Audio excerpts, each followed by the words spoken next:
As horrific as these experiments were, they did give Herophilus and his students an unprecedented understanding of the human body, of the nerves, for instance, and the brain.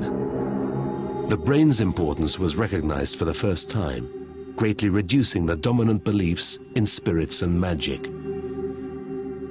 Herophilus did not base his practice on the belief that diseases are sent to humans by gods as punishment or as rectification of any kind of moral or political disorder, but rather that diseases have natural causes, as most of the Hippocratics believed as well, and therefore diseases had to be addressed by secular means, by scientific means, that meant for him.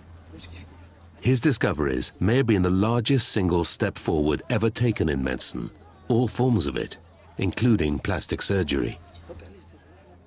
Herophilus was obviously a great anatomist. Without that knowledge, I very much doubt that plastic surgery could have occurred. From Hippocrates onwards, the Greeks were admired as the greatest surgeons in the known world. But by the 1st century BC, they had new masters, the Romans. The ordered and pragmatic Romans demanded uniformity, even of the body. And for the first time on a large scale, people tried to conform through plastic surgery.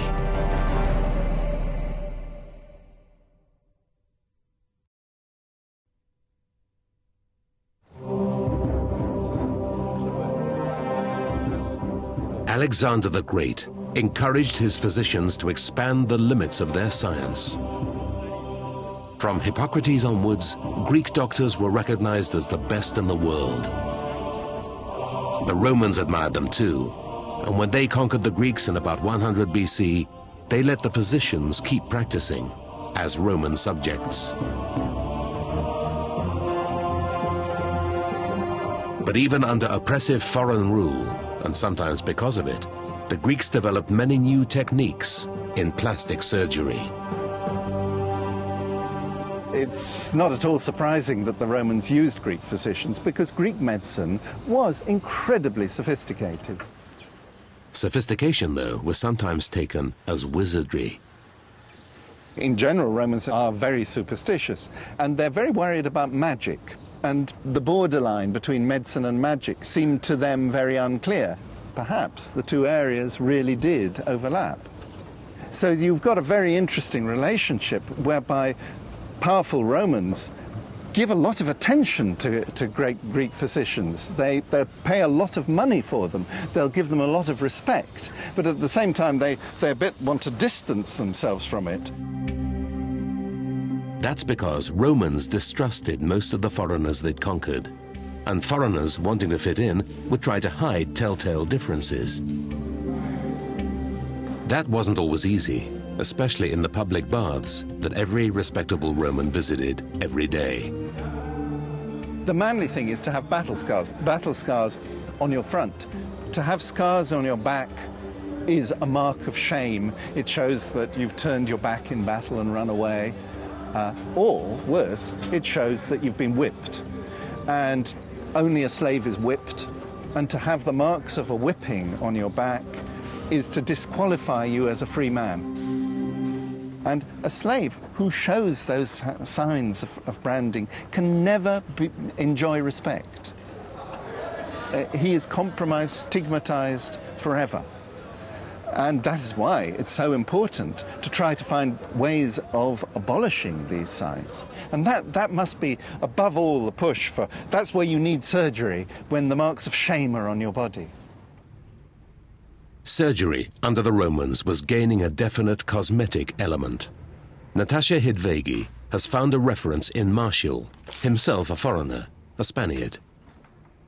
There is some evidence from Martial that slaves had their brands removed by surgeons at that time. Now, unfortunately, there's no detail exactly how the surgery was done, but one can assume that it would be pretty similar to what's done nowadays. If there was a brand, say, on my arm here, either that area could have been cut out and then sewn back together directly, so you'd be left with a long linear scar, or you could just shave off the top of the brand to remove the detail of the brand, but you'd be left with a wide scar, but it wouldn't have the detail of the branding, and therefore the ex-slave or the freed man could pretend that he burnt his arm in an accident, etc. The operation would have been excruciating. The cause would have had to be desperate. And it wasn't just ex-slaves who suffered socially and then medically. The Romans absolutely didn't practice circumcision and regarded it as very abnormal and regarded it as specifically as a sign of being Jewish. I don't think that we can say that circumcision specifically excluded people from a magistracy, but I think they would probably assume that.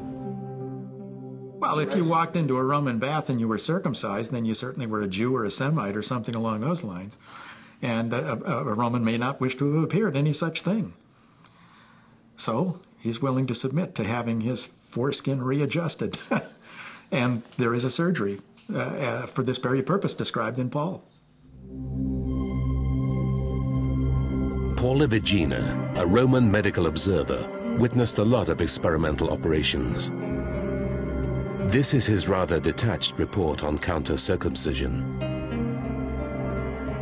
The prepuce is to be raised from the underlying penis round the circumference of the glans by means of a scalpel. This is not so very painful, for once the margin has been freed, it can be stripped up by hand as far as the pubis. The prepuce, thus freed, is again stretched forward beyond the glans. For the following days, the patient is to fast until nearly overcome by hunger, lest satiety excite that part. As Greek physicians specialized more in cosmetic surgery, demand grew.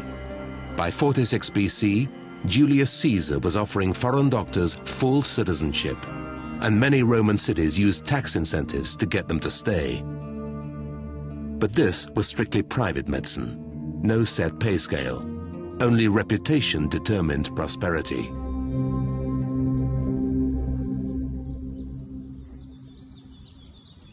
So just over there to the right. In the ruins of Pompeii, turned into a time capsule by a volcanic eruption, Professor Ralph Jackson takes Natasha to see a house that belonged to a Greek physician. Vesuvius just towering over everything, isn't it? The house was identified by its large stores of surgical equipment. So, Natasha, this rather ruinous and indifferent-looking house is actually the most important surgical site at Pompeii. Right. In 1887, when they excavated this house, they found the largest number of surgical instruments from any site in Pompeii. And would they be recognised as surgical instruments today? Many of them certainly would. They've changed hardly at all. Well-designed, beautifully crafted instruments that we would recognise. And those instruments were found just in the room adjacent to us, just down here, in fact. Okay.